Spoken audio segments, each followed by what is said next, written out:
Hello, rusty pliers and obscure classifiers. My name is Gonilok, and I don't normally make video essays of this nature, but there is a specter haunting the internet metal community, and I'd like to use my platform to explain the nature of metal subgenres to those that don't fully understand.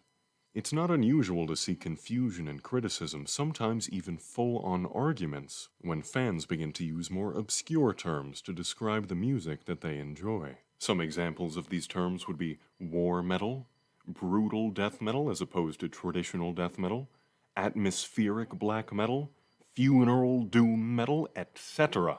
But here's what I'd like to clear up. For the most part, these specifications exist and become popular for a good reason. Fans of a very specific style of music can apply those very specific terms to help them discover bands with a particular sound that they enjoy, as well as help them organize their own personal music collections and have deeper discussions with other nerds that unfortunately have access to the internet. But even more urgently than that, I'd like to let you all in on an industry secret. If you don't know what these terms mean, or you don't care about getting that specific, you don't have to.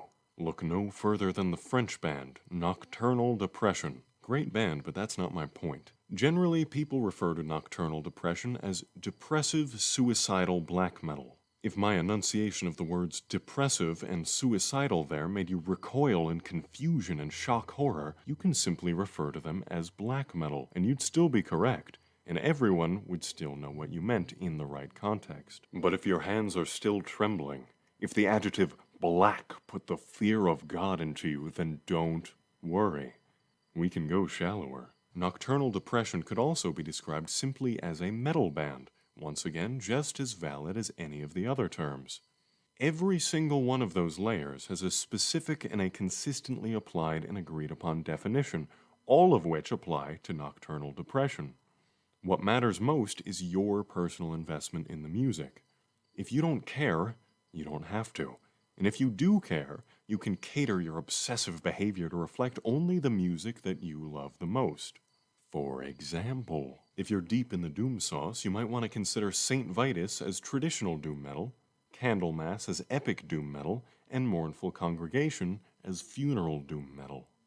But if the doom sauce only goes up to your ankles or so, then it would probably be more to your benefit to simply lump all of those bands together as doom metal.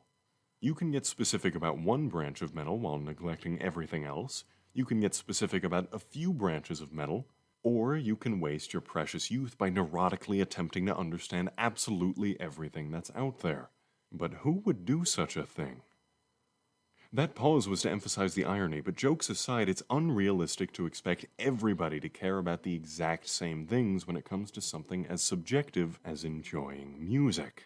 Don't harass somebody just because they slip a few extra adjectives into their genre title, and don't make fun of anybody just because they're unfamiliar with the nuances or if they simply don't care. Everybody should just relax. But hold on. The disease in my brain compels me to continue. There is one problem area, and this is where I sympathize with the folks who get frustrated. I believe that any genre classification is valid as long as you can explain and refer to examples of why this genre is musically distinct from other bands.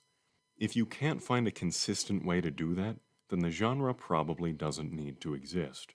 If you write death metal about Cheburashka, then first of all, please DM me immediately, but second of all, you're more than welcome to slap Cheburashka metal or Soviet-era cartoon metal on your merchandise. But to treat those terms as legitimate classifications, come on, boyo, you know better than that. Lyrical themes do not dictate the genre. Many genres utilize common tropes and practices, such as power metal with their knights and dragons, black metal with their Satan and winter, grindcore with their inability to tour outside of their home state without borrowing their parents' money, but you can mix and match the lyrics of all these styles, and the music itself, the music underneath all the fancy little words, would remain exactly the same. If we change the lyrics of Gorgoroth's Under the Sign of Hell to include obnoxious marijuana references, would that make it a stoner doom record? No way, Jose. Judas Priest wrote the song Beyond the Realms of Death, which deals with the topic of realms, yes, but also death. However, anyone familiar with Judas Priest, except maybe the writers of The Simpsons, can tell you that they are not a death metal band.